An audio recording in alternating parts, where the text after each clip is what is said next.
Hello, I am with two members of the band King Kaiju. Go ahead and introduce yourselves. Hi there, I'm Colton Burge. I'm the bass player for King Kaiju. My name is Ryan Gilchrist. I'm the front man for King Kaiju. Awesome. How you guys doing? Pretty well. Yeah, about as well as you can. Nice. I've got a few questions to ask you. Yes, I've got them written down. Number one, what inspired this group specifically to get together and play? Where'd you guys meet? When did it click that you guys were going to really enjoy playing together? We were just a group of friends that were musicians, and one night when you all were playing with Stephen Green, Yeah, we hung out afterwards and we decided to start a band together. bunch of college dorks. Yep. So you guys did meet in college, I Yep. Yeah, We all it's met in like college. various open mics. We'd meet each other at other people's gigs. Like he'd be doing a solo show somewhere, and I'd be playing bass for somebody like the next bar down, or like set lists would line up in such a way that we'd be like, oh, so and so's playing at this bar down the way, and it's like, all right, let's walk over there and see what's going on there, and just kind of built on it from there. Nice. Give me a second. It's kind of hard to. I can edit this out. Yes, editing exists. What does it look like when you guys write songs? Is it a jam out every time to see what sticks? Is it more methodical? Who does what? Where to get inspiration for lyrics? Things like that. It sort of depends. It's like kind of a hodgepodge. Sometimes we come up with inspiration at practices when we kind of jam out. Sometimes I will come up with something. Sometimes Colt will come up with something, and we'll just bring it to practice, and we'll like just kind of play test it around. Yeah.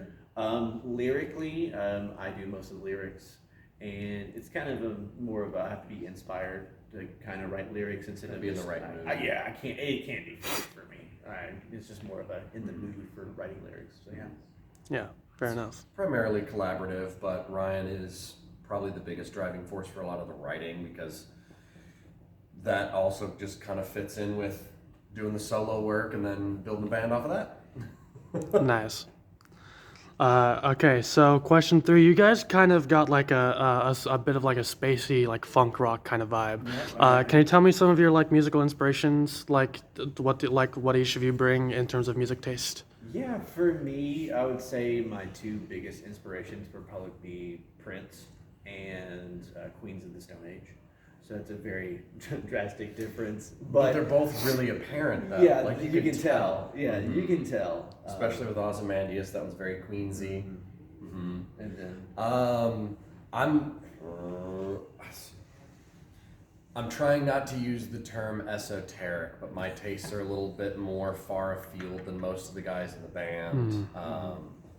Sean likes a lot of like bluegrass stuff, a lot of jam band stuff, Billy Strings kind of things. Morgan, Sturgill. Morgan likes a lot of like world music kind of stuff. He likes a lot of like Afro-Cuban stuff, like Latin beats. He likes a lot of like classic funk stuff. He likes a lot of the more modern funk stuff. I'm kind of a flavor of the week kind of guy, musically speaking. So I mean, like, I'll go really hard into like Rush and Yes and like the progressive rock kind of stuff, but then like to kind of blend that with like the funk and the jammy stuff that the rest of the band also does. Like I also pull a lot of influence from like Primus, a lot of like Bootsy Collins kind of stuff. So it's kind of a hodgepodge, and we each kind of fit.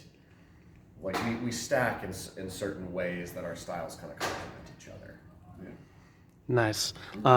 And just as a side thing, was my instinct that you guys listen to Red Hot Chili Peppers wrong, or? That's not far off base, I would say honestly. it's not very far, but I mean, There's like, a I lot of listened to that, a lot too. of Red Yeah. Hot Chili Peppers when We I get was a lot kid. of RHCP in there. Morgan and my favorite album by Red Hot Chili Peppers is definitely Blood Sugar Sex Magic. So that's probably one of the defining albums that really We do get a lot scratch your taste. of influence from that album specifically. Yeah. Yeah. All right. I was just wondering because that was what I got. You're definitely on the money there. Yeah. Awesome. Thank you. And then, apart from your latest single, Something Out of Nothing, the 2 EPs that you've put out are Red and Blue. Can you tell me specifically, like, what was it that drove, like, the decision to split them up into Red and Blue? Like, we said before that we mentioned Pokemon like before we turned on the camera. Was that Right. a part of a thing, or was it just like did it feel right with Like the theme? thematically So Yeah. it's very thematical to where it's going to be our first like LP on the scene. It's Would the be- first generation. Yeah, it's the first generation. So that's why we kind of got the red, blue, and then yellow, which will be coming out in August. And that's the whole kind of theme we put together because yellow will be a different product than what red and blue will be. It will be a combination of both because we'll be re-releasing Dracula and we'll be re-releasing Famous Last Words, but they'll be in their own yellow version instead of like the previous EPs. Yep. There'll be new songs on there as well that people haven't heard. Yep. But yeah, then after that, we'll just be kind of, whatever floats your boat. Yeah. Conceptual, But yeah, starting out, it is very like on the nose, but I feel like that kind of allows more of the audience from our generation to kind of like latch onto that Yeah. familiarity. It's like, oh, they're doing red, they did blue. There's a yellow thing too. Okay, yeah, that's neat. So it's kind of a way to tie in like the rest of the nerds. Yeah. and we're- Yeah. Yeah, totally fair enough. And we mentioned before we turned on the camera, Yellow is your full-length album coming out in August. Correct. So since you're re-releasing the songs on the other two EPs, would you say maybe it's kind of like a triple EP where you're doing Red and Blue and then you're doing the songs for Yellow? Kind of. Kind of, sort of, but also the album itself is going to be an experience. It's not just going to be something you can like just throw on and listen to. It's going to be something you sit down and actually absorb because Yeah. Right. there's different like skits we'll do. There's different intros and outros and how it like goes in and out of songs. So it's more of a listening experience than it would be just a normal album per se. So it's got a little bit of like concept album vibes. Yeah, very It's much got like you start with your red and your blue, and then you've got your basics kind of there, and then just like they do with the Gen 1 Pokemon games, you take all the stuff from red and blue, you polish that a little bit more, and then you introduce some new material as well. So it's kind of a way to give you a little bit more of the scope of the journey that you get from red and blue, and then kind of stitch that up with yellow. Yeah, awesome. And then your latest single, Something Out of Nothing, that you submitted to WKMS as part of the Battle of the Bands, it does feel a little bit different in terms of its vibe compared to Red and Blue. It seems a little bit more like hopeful and inspiring compared to like the dark, spacey like funk rock from before, and even like the hook of it, like I want to create something out of nothing.